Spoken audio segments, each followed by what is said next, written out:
Hey y'all, Peyton Marine here with another In the Crosshairs videos, and this time I'm taking a look at what's up for the Space Marines, what's coming up next. So they've released, next up we're going to see the Iron Hands and then the Raven Guard. So they have three articles out now as I'm making this video. One where it kind of shows both of them together, and then the next they kind of do more of a in-depth look at both of the chapters separately. So first, let's take a look at this first one. Now, this one here kind of just more or less showcases some of the new characters that they're each getting, as well as the upgrade sprues and transfers that they're going to be getting. So here's what they say, what you can pre-order next weekend. So you have the Codex Supplement Raven Guard. So here we have the Codex Supplement, then with a special or limited edition one as well, which I'm still kind of up in the air because I'm not sure how I'm going to do with what I'm going to do with my Star Commanders right now, because I still like the custom chapter tactics things of Stealthy and the Signs of the Forge, which that one being an Iron Hands one. So it's kind of leads me under, how I want to run them. I guess essentially I have kind of a little bit of flexibility there, because the other thing is they're not successor chapters of either of them. Like technically they are successor chapters of the Alpha Legion, and initially in the last codex I ran them under Raven Guard chapter tactics because the Raven Guard and Alpha Legion tactics mirrored each other, but then with this new codex and how you can customize your chapter, I decided to switch it up a little bit and to add the Signs of the Forge with the Stealthy, and that's just more to show that they took what they learned during the Indominus Crusade, because they were paired up alongside a lot of Raven Guard to kind of learn from their tactics, because the background idea is that Gilliman, knowing their true gene sire, that he paired them all with Raven Guard because they're the closest thing to their actual gene sire that they had, really, and so that's why he paired them up there. But then now that they've split off and they're their own chapter on their own, they're no longer part of the Unnumbered Sons.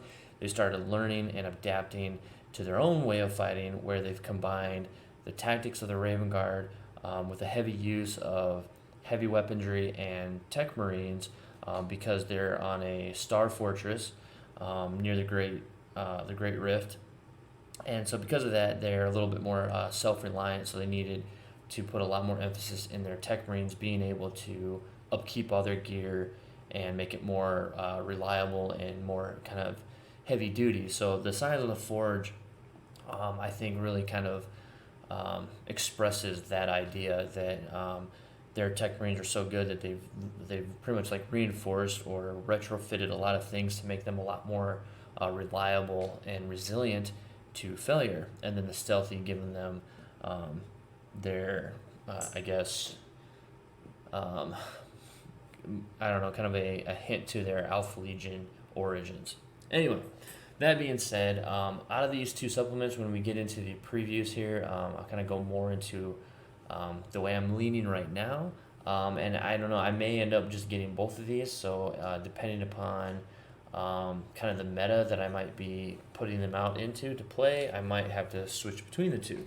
But yeah, I will tell you coming up here, as we see, of what upgrade kits I kind of like more than the others. So Codex Iron Hands, again, the regular, and then like this limited edition. Another thing I wanted to point out really quick is I definitely like this limited edition more than the regular Codex cover, just because I am definitely not a fan of kind of this, I don't know, emo, I guess is what a lot of people are saying it as, kind of look that they have going on with that. So I don't know.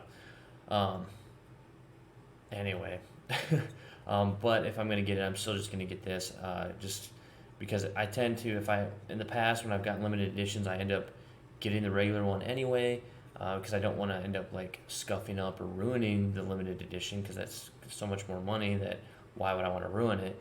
But then it ends up just collecting dust, and it's like, okay, well, why did I buy it anyway? So, um, and down here, this one I think looks just fine. I mean, they both look great, but I definitely, yeah, the Iron Hands look just pretty cool. Of course, they both will have their own data cards, and now we have the Primaris upgrades and transfer sheets. So I'm gonna click here now.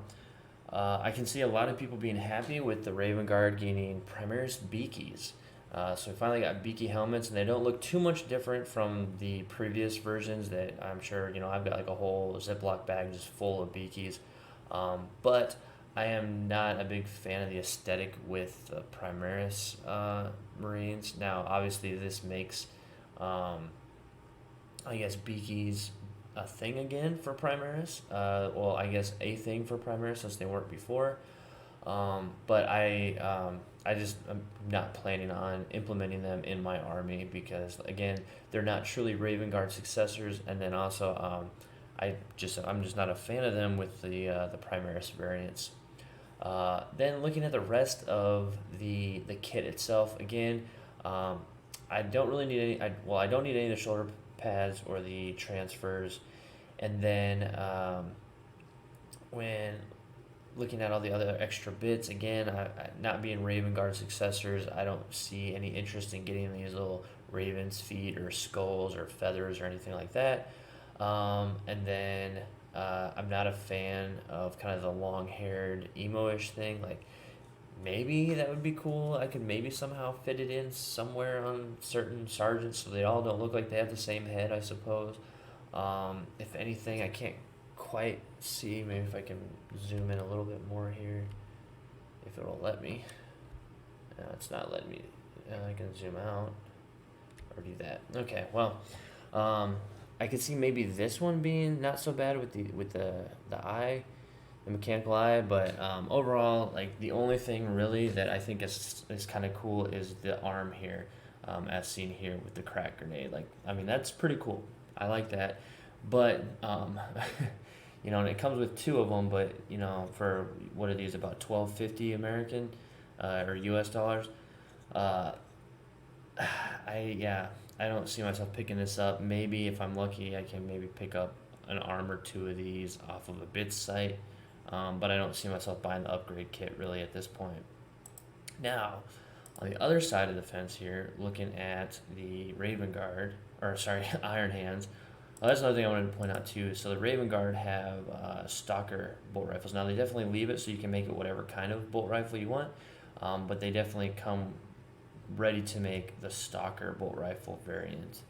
And then here we have Iron Hands come with the assault bolt rifle variant because they have the drum mag and everything. So, but this now I see myself actually wanting to pick up. Again, I don't need the transfers, the shoulder pads. I can sell those off or whatever, and all these little bits and doodads, but these ones are a little bit more usable, especially with kind of the background idea with my chapter becoming a little bit more self-reliant when it comes to fixing and repairing their own stuff.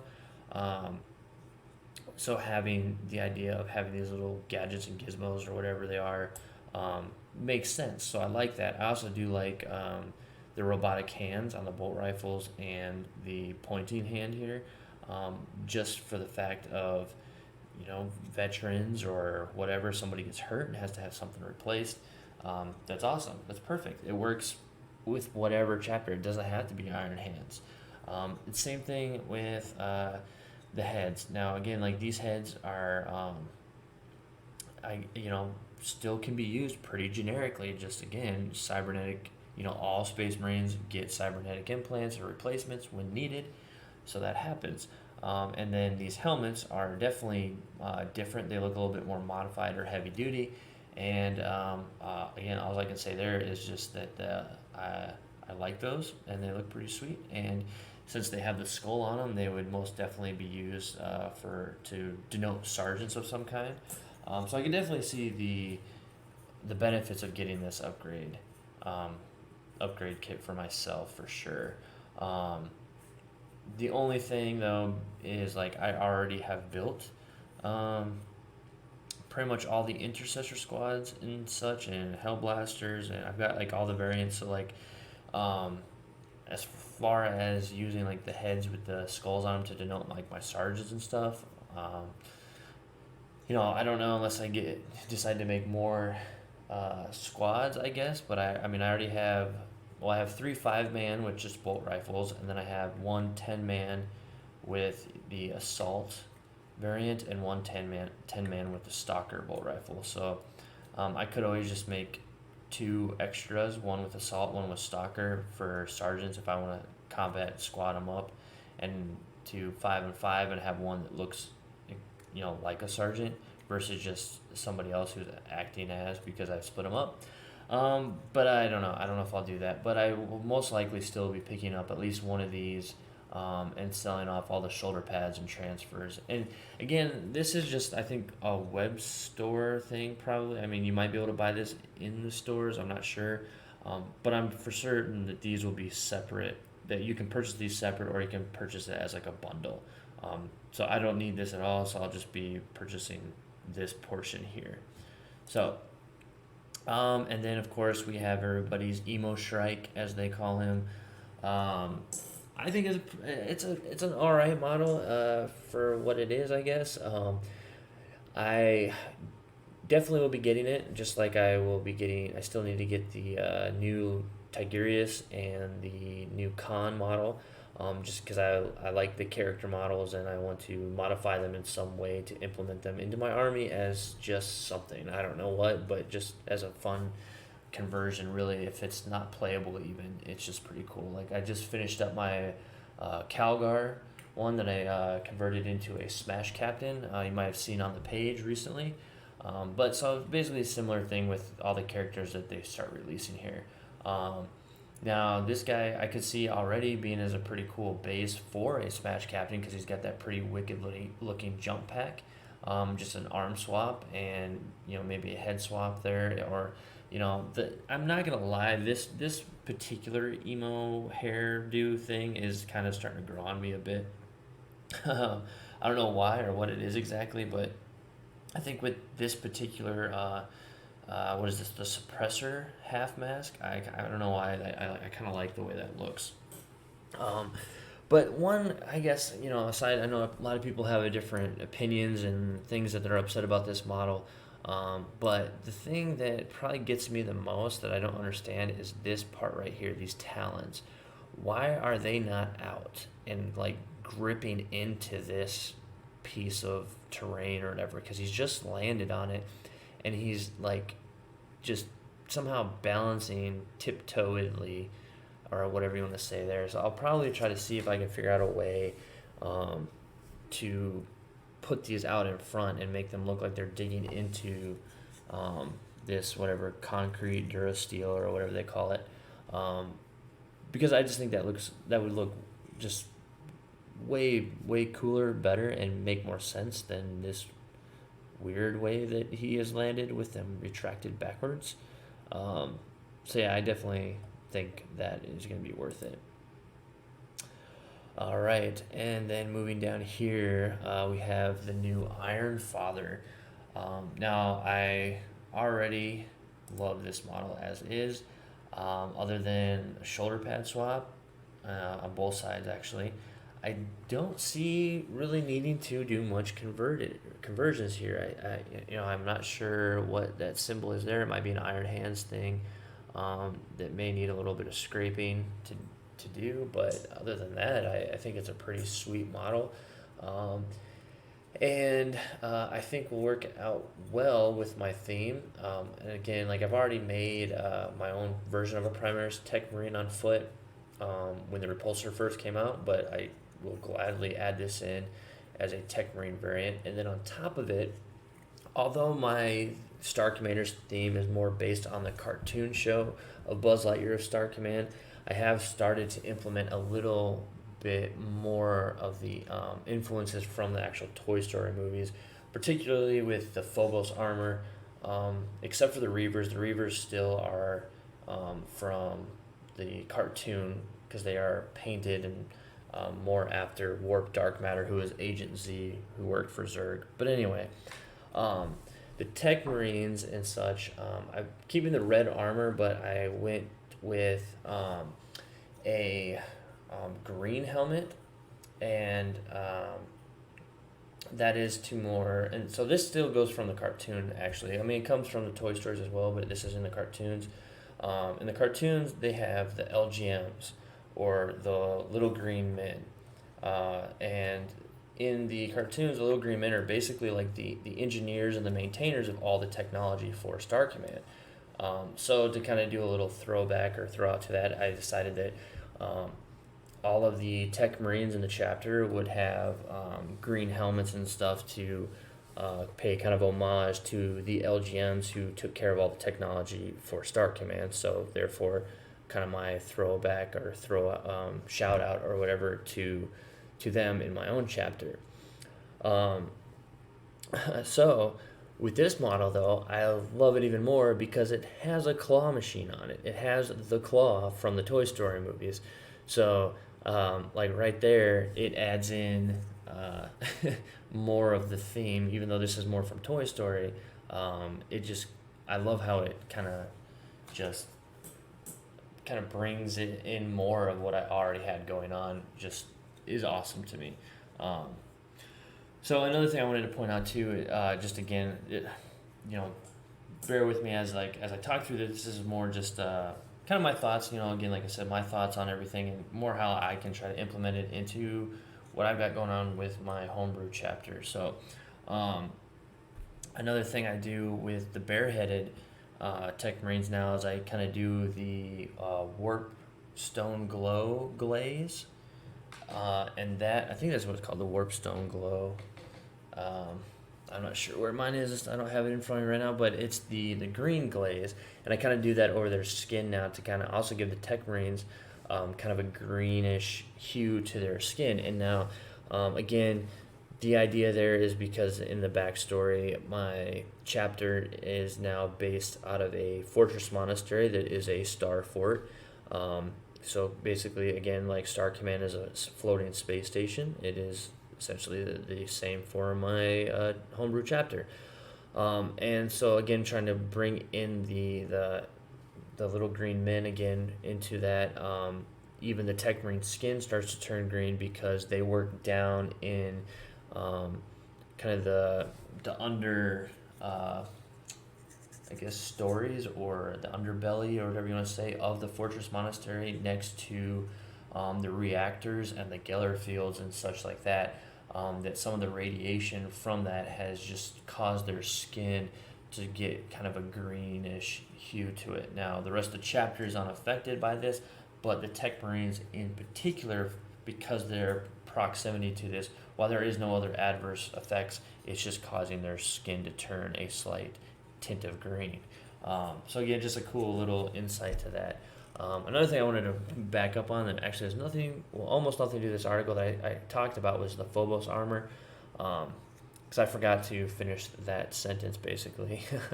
The Phobos armor, that kind of goes back to the Toy Story theme, that you will, is that I've started doing them in a kind of a dark green. So I do a Chaos Black spray, and then kind of like, I guess you could say, a Zenithal spray of Dark Angels green, to create kind of a green highlight. And the idea being, because Phobos armor stuff like the infiltrators and stuff are supposed to be more stealthy, I don't want them running around in bright white armor. So I'm doing them kind of in a darker blackish green color. And again, like the theme idea there is to kind of match like the green army men that were kind of doing a lot of recon and stealthy stuff in the Toy Story movie. So that's just kind of the idea there. And then I do an actual Nolan oil shade over the whole model to then kind of darken down the Dark Angels a bit more. So it's a really, really dark green, not quite black though. So anyway, but yeah, so I'm definitely more impressed with this model of the two characters. Like I just love this. When this was first, this has been months ago now that they first previewed this one. But yeah, it's an amazing looking model. Next up, though, we also have the new Phobos Lieutenant coming out, the Lieutenant McStabby. So pretty awesome there. I definitely will be picking up two of these, one of these for myself, and another one For our second place contest winner, for those that aren't familiar, definitely check out the Homebrew Chapter contest that ran a few weeks back now. So I've been packaging up and getting everyone that participated their Space Marine heroes ready to ship out, and then I've got the Librarian for third place shipped out, and then now we have this guy coming out. So I definitely have to pick him up so second place can get his prize. And then still waiting for those incursors and the impulsor to come out so first place can get theirs. But yeah, very cool model. So yeah, definitely be picking one of these up.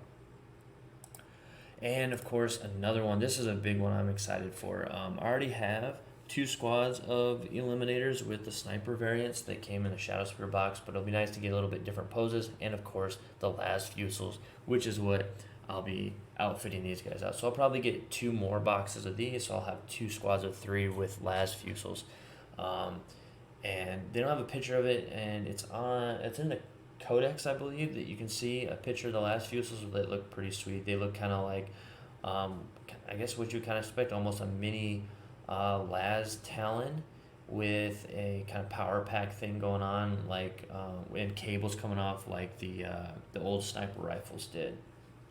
So definitely looking forward to the Eliminators as well. So lots of cool stuff coming out this next week. All right, so we'll jump into the Iron Hands first, as this was the first article that they previewed. I'm not going to read all into the, what are the Iron Hands, or who they are, what they are on the battlefield and everything, but let's get more into the Devastator, or the doctrines, or tactics, and stuff like that. Now, right now, again, like already when I read this before the Raven Guard preview came out, I was like, ooh, I might want to run mine heavily as Iron Hands because of this. The whole time I found at Nova, I pretty much never left the Devastator Doctrine. I bring a lot of heavy weapon options, especially with the new Repulsor Executioners, and then I brought a either full 10-man or a 9-man squad of the heavy variant of Hellblasters. So I pretty much stayed in that doctrine just to get, again, a -4 is already pretty good, but getting a -5 is ensuring that pretty much nobody is going to get an armor save and the only save they can get is an invul. This right here plays right into kind of my play style already with bringing lots of heavy weapons. So Calculated Fury, while the Devastator Doctrine is active, models with this ability do not suffer the penalty for moving and firing heavy weapons. So I'm just going to stop there real quick. That right there just made my heavy Hellblasters a million times better. Even without this next stuff coming up, that's just amazing.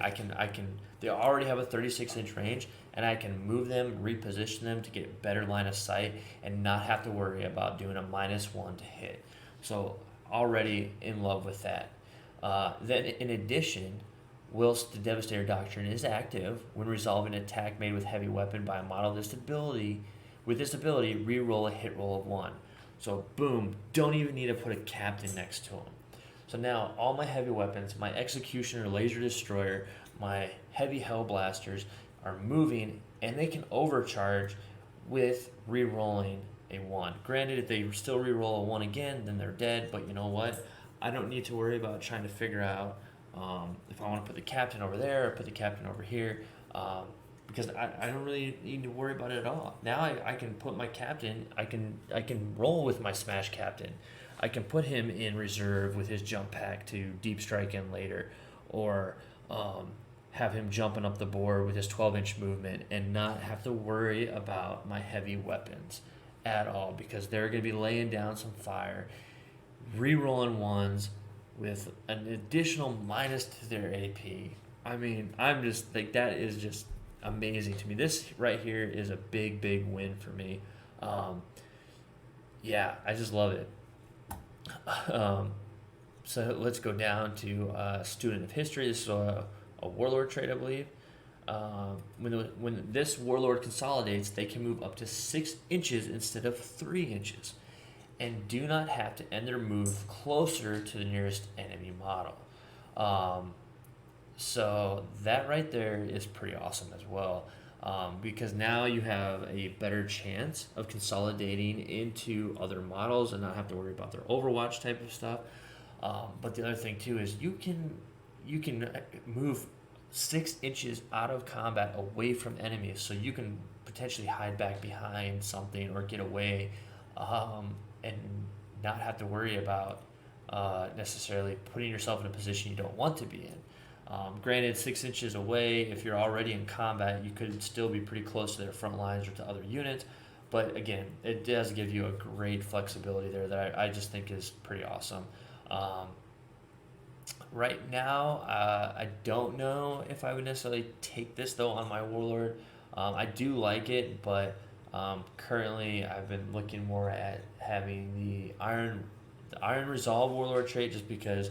Um, Having the extra wound with the Smash Captain, and then also the 6-up kind of feel no pain is nice. But then also, I think it's a Sword of the Emperor, which is increases the strength characteristic by 1 and the attack characteristic when they charge and everything by 1. So that would make it, with a Thunder Hammer, of course, strength 10 with, what was that, 6 attacks on the charge because of Shock Fury or Shock Assault and all that. So that right there, and I think all that computes out to with a Thunder Hammer, hitting on 3s, rerolling 1s. If everything got through, if you somehow got super lucky, that'd be minimum 18 damage because it's 3 damage with a Thunder Hammer, which is pretty awesome. And then if you have transitioned over to the Assault Doctrine, then you're adding a -1 to your AP, so you're at a -3 or a -4 AP with a 3 damage. Pretty good. Plus, if you use that stratagem, Honor the Chapter, you can fight him again immediately. Bump that up to a potential of 36 damage, which is pretty awesome. And then I know there's also a Librarian Psychic Power that I think can also up some damage as well. But so that's just kind of my ideas there. So while I think it's a cool Warlord trait, at this time I don't actually see myself taking it. So then we have which one is this? So this is a psychic ability for the Iron Hands, Blessing of the Machine God. Blessing of the Machine God has a warp charge value of 5. If manifested, select one friendly Iron Hands vehicle model within 12 inches. You can only select the Titanic model if the result of the psychic test was an 8 or more. Until the start of your next psychic phase, when resolving an attack made by that model, add 1 to the hit roll. So that's pretty good too. If you take that, now you can pick a Repulsor Executioner. And if it has the Plasma, you could overcharge Plasma, or your Dreadnoughts as well. If they're having Plasma, you can have them overcharge as well. Because now their 1s are going to be 2, meaning they can't take a mortal wound. If that's that's my understanding. So basically, you would overcharge them with no penalty. Again, leave in the comments below if I'm interpreting that incorrectly, but that's my understanding of how that would work. Is basically, you don't have to worry about it. But at the same time, you're still going to be able to re-roll if you're in that Devastator Doctrine for Iron Hands and it's a heavy weapon. So right there again with Plasma, you get to, especially with the Dreadnoughts, you're not going to suffer a penalty to move. So this is where I can see Plasma Dreadnoughts, Redemptor Dreadnoughts being really good. Don't have the penalty to move. So you're still firing regular ballistic skill there. Then you get to add 1 to your hit roll, so now you're hitting on 2s. And then if you overcharge, you get to fire your overcharge. And if you roll a 1, you get to re-roll that 1 because of the Devastator Doctrine that they have. And then if you roll a 1 again, you add 1 to that hit roll, so it counts as a 2, so you can't give yourself a mortal wound. Again, I don't know if I'm interpreting that wildly wrong. I but I mean that to me makes sense, and I believe that's what it is. So I mean that right there is pretty good. Granted, you can only put it on one friendly Iron Hands vehicle, so that's a little I don't know, kind of disappointing. But of course, then if that is in fact how that works, then that would be pretty overpowered if you could select, two, three, four, however many. So it's a pretty decent psychic power, no doubt, for sure.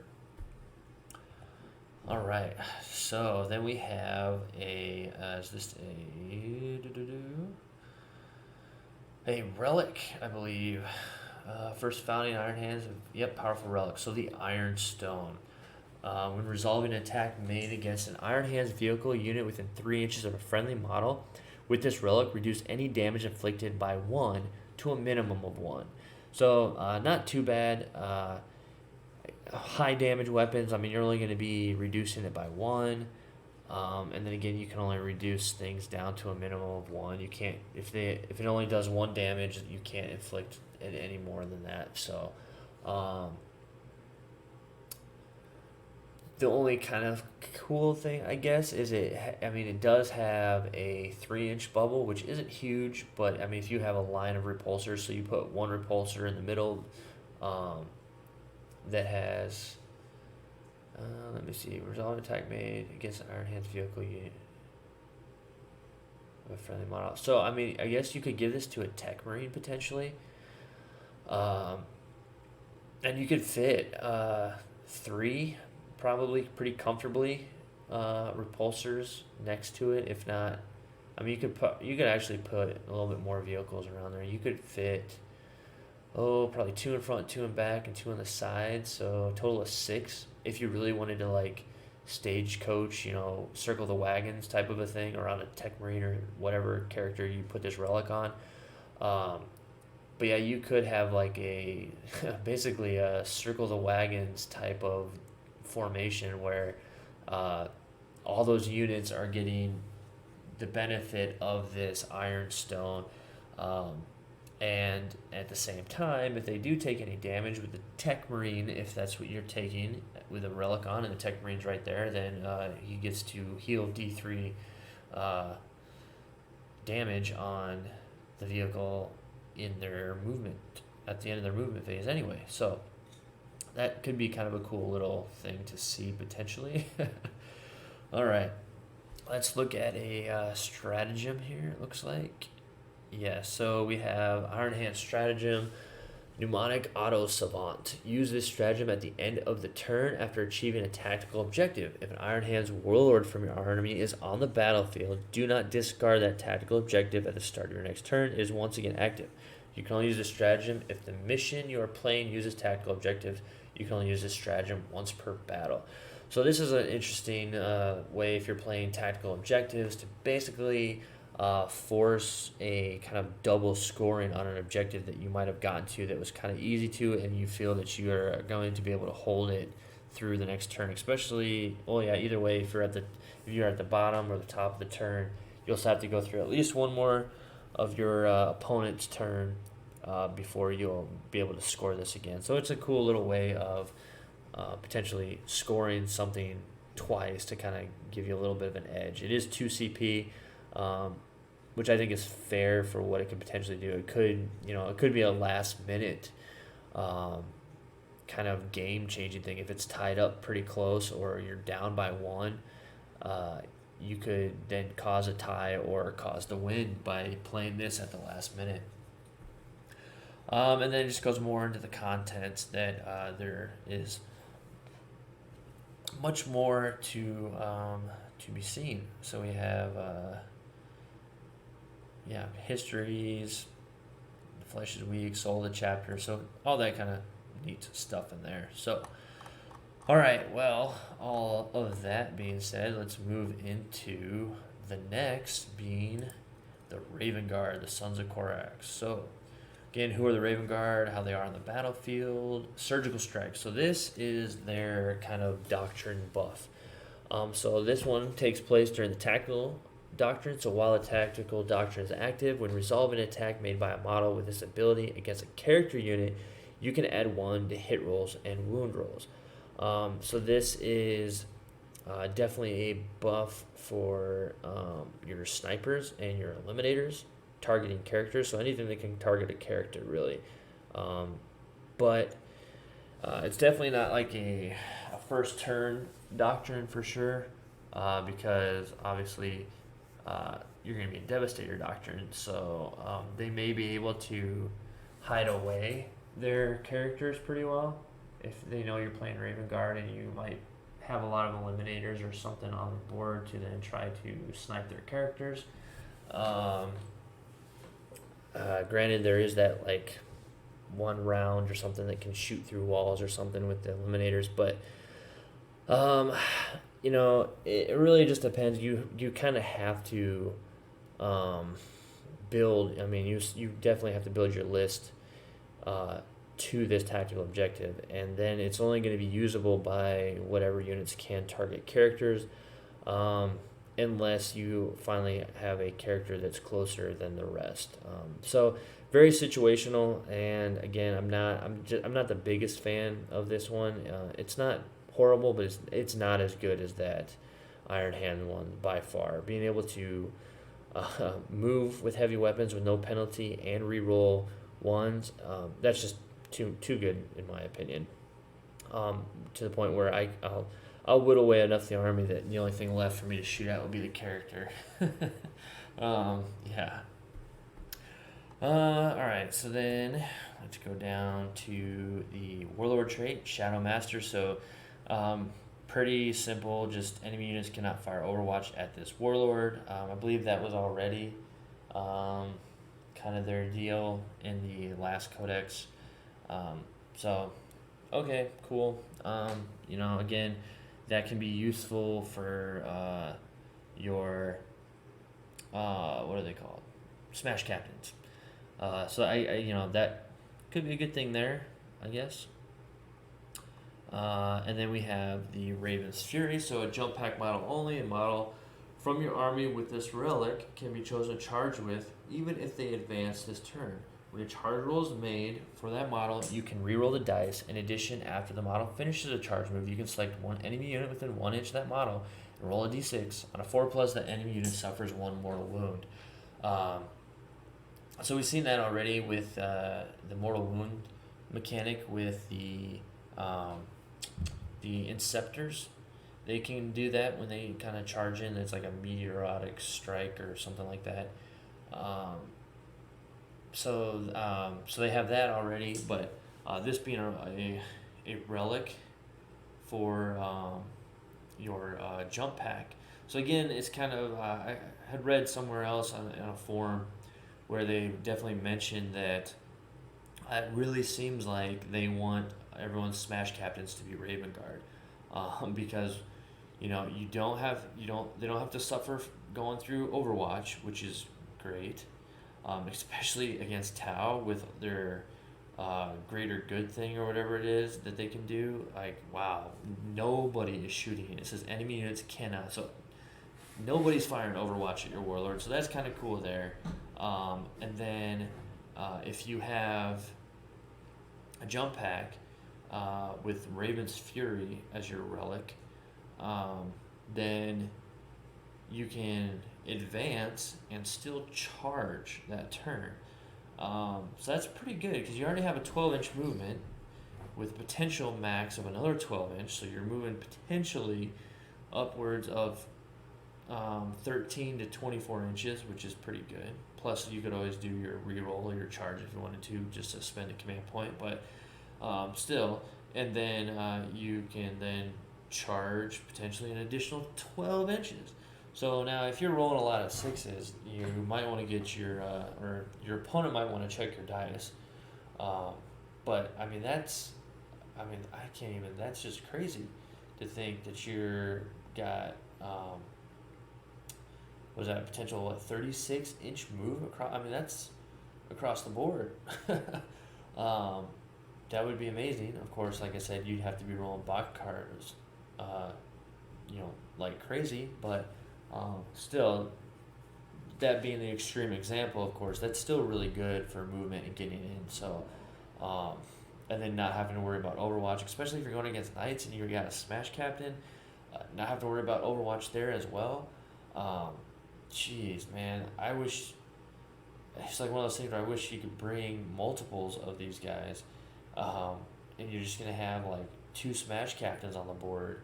But unfortunately, you can't take relics. You can't double up on them. You can spend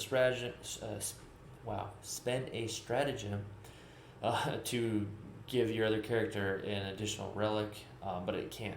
It has to be a different character, and it can't be obviously the same relic as one already out. So, but still, I think that's pretty sweet, pretty awesome.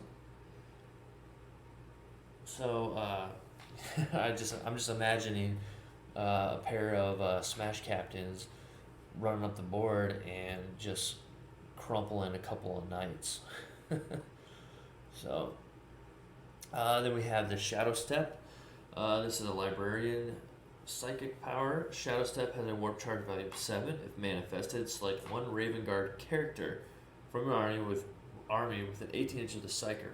Remove that unit from the battlefield and set it up anywhere on the battlefield that is more than 9 inches away from an enemy model. So this is kind of like the Jump, I think it is, or Gates of Infinity, kind of. So that's pretty cool. I mean, you're still 9 inches away from an enemy, but I can still see that being pretty usable, especially if you have your Smash Captain, and then you want to have another captain that is smashy-ish as well, but doesn't have a jump pack. Now you can have him psychic power over there, so you can have your Smash Captain charge into said Imperial Knight or whatever, and tie it up. And then you can have this guy, assuming you don't fail the charge, then you can have this guy then, Shadow Step next to him, so that he can then hopefully make the 9-inch charge.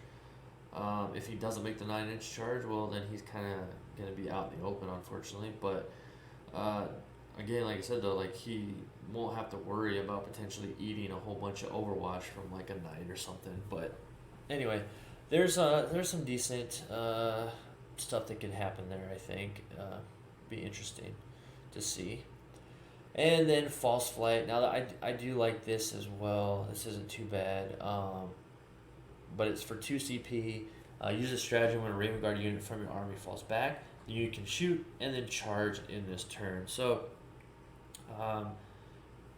still, I mean, kind of cool. I mean, you can basically have your guys fall out of combat, shoot who they were just getting shot at, or not shot at, but who they were in combat with, or something else, and then potentially then charge back into it. So that way they're getting their extra attack again for charging, and potentially taking out more enemy models with their probably better guns than their pistols. So I can see the kind of the benefits of that. Then we come down here. We have again there's more stuff in the supplements. So overall, not too bad. I don't feel like as great, especially at least for my current list and how I build my list. Iron Hands definitely seems to fit it more.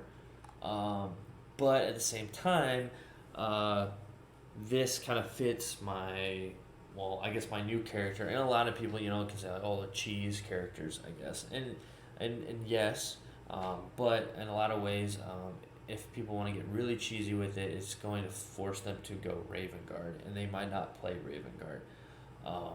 So there's kind of a little bit of a trade-off there. But I do like what they have to offer. I think it's cool, if you're gonna go for it, and you're gonna go with the Smash Captain, I think people running Smash Captains, this is the big winner, obviously. No Overwatch, and that jump pack, Raven's Fury, being able to advance and charge is pretty good.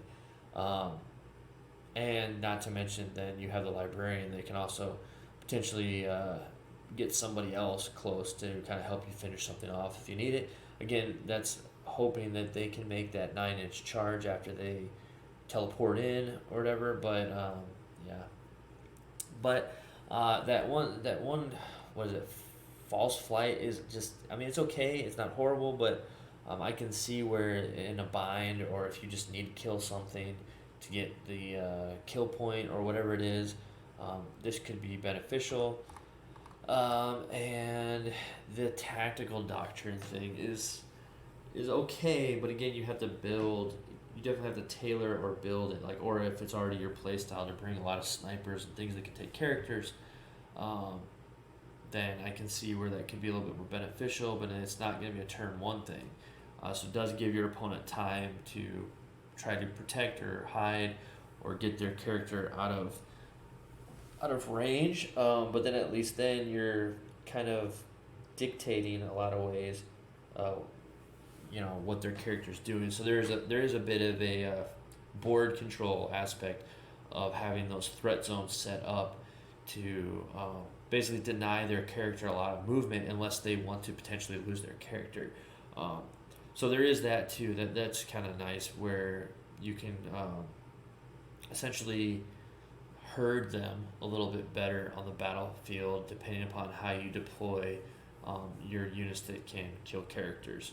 And then, of course, as long as they don't necessarily take that threat out right away, but if you have them in terrain and camo cloaks and all this and that, you definitely could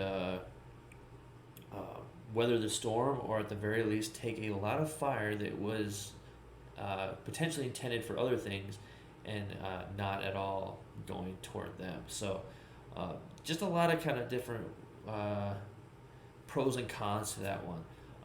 Again, the Iron Hands one is just very much more kind of straightforward, I think, as far as just you know what you're getting, and it impacts a lot of things.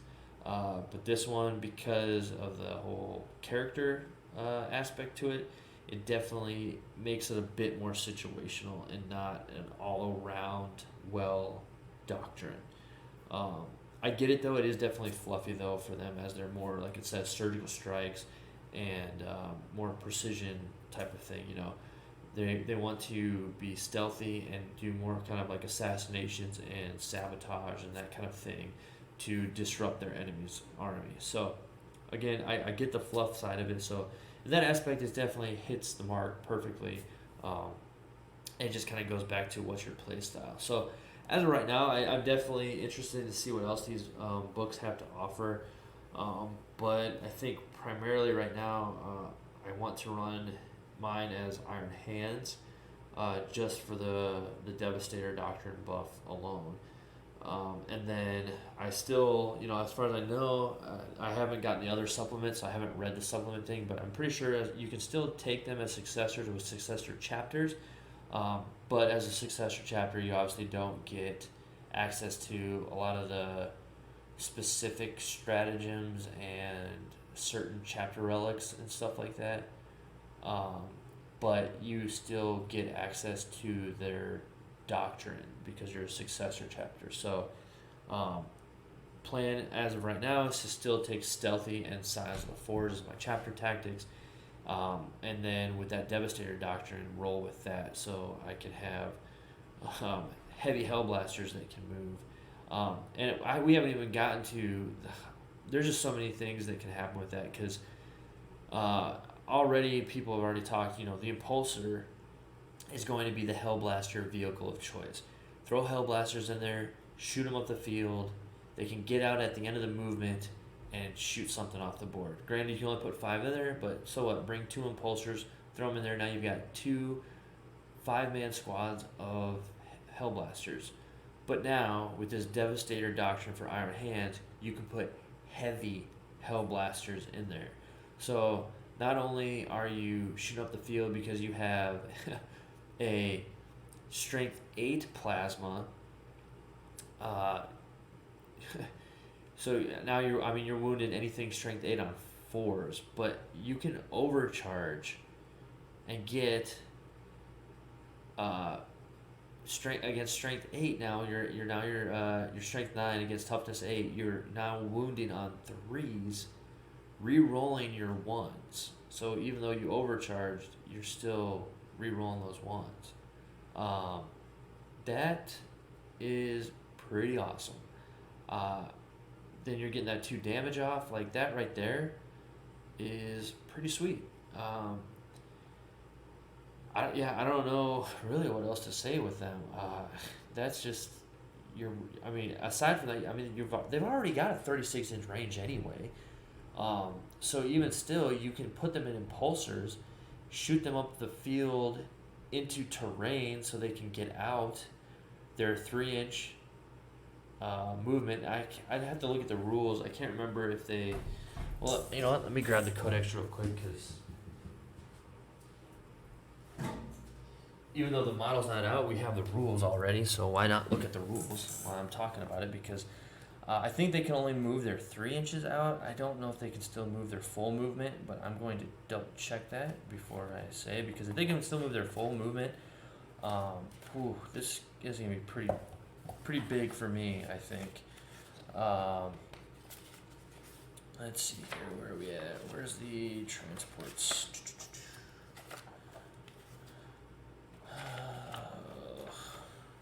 Alright, impulsor right here. So, it's assault vehicle. After this model moves in your movement phase, if the model did not advance, any units embarked aboard it can disembark. Units that do so cannot be chosen to charge with that turn.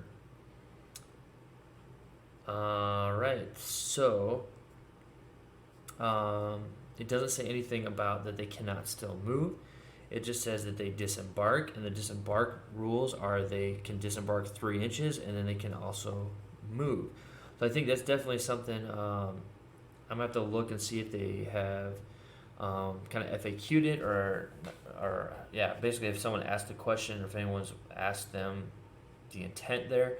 Because as I read it now, since it doesn't restrict it, I would say that yes, you still get to move your 3-inch disembark and then your normal move. But I'm not 100% because it is at the end of the movement phase technically. And again, I'm biased because I want it to be where I can still move 9 inches after moving the full 14 inches for the impulsor. But I don't know.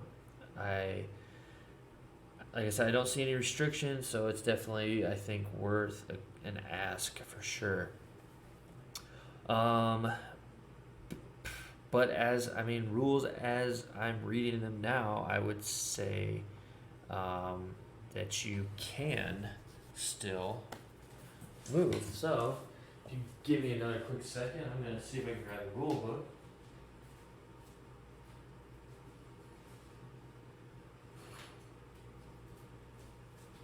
Alright, rule book here. Let's try to look up disembark real quick and see if this answers any questions. Alright, disembark. Page 183, in case anybody wants to grab their rule book and come along on this little adventure. 183. Okay, transport capacity, embark, disembark. Any unit that begins its movement phase embarked within a transport can disembark before the transport moves. Now we know this is different with the impulsor. When a unit disembarks, set it up on the battlefield so that all of its models are within 3 inches of the transport and not within 1 inch of any enemy. Any disembarking model that cannot be set up this way is slain. Units that disembark can then act normally, move, shoot, charge, fight, etc. during the remainder of their turn. Note, though, that even if you don't move disembarking units further in your movement phase, they still count as having moved for any rules purposes, such as shooting heavy weapons. So, so this says that units that disembark can then act normally, move, shoot, charge, fight. So to me, that is saying that yes, you can disembark 3 and still move 6, which is huge. Now you're definitely going to be able to sprint them up the field 14 inches to potentially some good target or some good terrain. they can jump out into that terrain, jump up into good line of sight with a 9-inch move, and then start throwing their heavy plasma into something, overcharging it because they're rerolling ones. Yeah, if they reroll one twice, okay, well then they deserve to die, I guess. But yeah, I can definitely see some really good benefit there. But with that as well, of course, they're only shooting one shot then, so I can still see the benefit of bringing the regular Hellblasters or even the assault ones. But because I think the assault ones now are 3 shots, and then the other ones are rapid fire ones, so they get 2 shots if they're at their half range. So I can definitely see the benefit of that. Granted, if you overcharge those, you're still only wounding on 4s, so it's kind of a trade-off, less shots for more reliable wounding, or more shots for less reliable wounding. I definitely don't do the math hammer. So if anybody wants to do the math hammer and leave in the comments below, definitely let me know statistically what's going to be better. Usually I think it comes out to more shots with less chance of wounding, because it's still a 50-50 shot of wounding. It's not, super horrible. So I think having the extra shots with a 50% chance of doing a wound is going to be better than less shots and a little bit better to wound.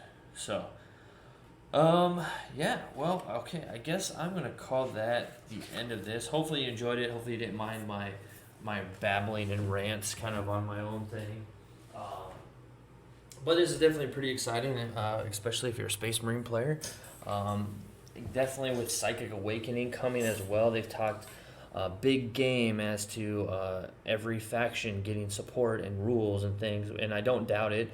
But it will be interesting to see what all that means, what all they're going to be having, because Space Marines, as they stand, I feel like right now is the only time I can truly say they feel like they're kind of on top. Granted, this is still very new. This is only about a month or so now, a little over a month old. Well, no, not even that. It came out right before Nova, so we're not even a month old in the new codex, and I haven't heard of any game-changing things, but for most people I've seen playing the Space Marines are doing quite well, if not winning a lot. But there's still a lot of other things going on that is kind of helping to kind of roll them over. And unfortunately, the Codex creep thing is real, and I don't foresee all these great things lasting too long for the Space Marines before something comes in to start taking them down a couple pegs. They are the everyman army, though. They are what most people start with. So it's good to see them get some attention to make them a little bit better, because I definitely feel like, and I think a lot of people feel this way when it comes to the Marines, especially Marine players, because we're biased, of course, but